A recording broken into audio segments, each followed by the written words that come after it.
we want to build this, but we need a mechanic that makes us different, that makes us stand out, right? Because a lot of games are coming out these days. How does that process begin? Do you just sit around a Zoom or a table, right? Throw ideas together? Do you guess and check? How does that break down? Yeah, I it's so many years ago at this point that I initially started designing Havoc that I'm trying to think back to the very early days of it. I came up with the original concept because I'm not as clever as the Feria guys. So I was like, okay, maybe just a static board will do since I don't know how to make one that changes. I mean, the nice thing with our format was that it was very adaptable to a physical version. I'm not saying that a game like Feria couldn't be adaptable to a physical game, but it would be difficult because it's ever changing.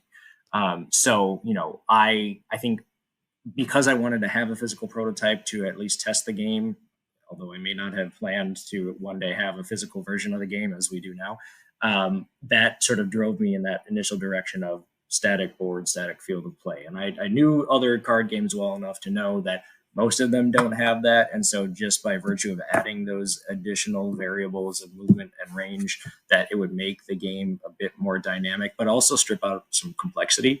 I mean, when you read a magic card these days, it's like 5 paragraphs long, and my tiny brain can rarely comprehend what it's telling me to do. For the record, I'm not saying Magic is not a great game. It is a phenomenal game. But when you introduce things like various other variables like range and movement, that allows you to remove some of that complexity from each card having its own unique mechanic. So those were the initial concepts that sort of drove me forward. From that point on, it was just a matter of, creating a whole bunch of cards, a roster of cards, again, with various mechanics, but those that aren't overly complex because of the range and movement. And for the majority of that, Cole was heavily involved.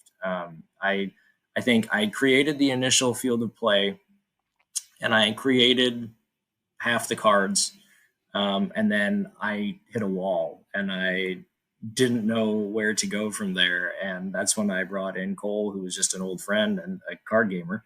And I was exceptionally fortunate in that he's also, or also, forgive me,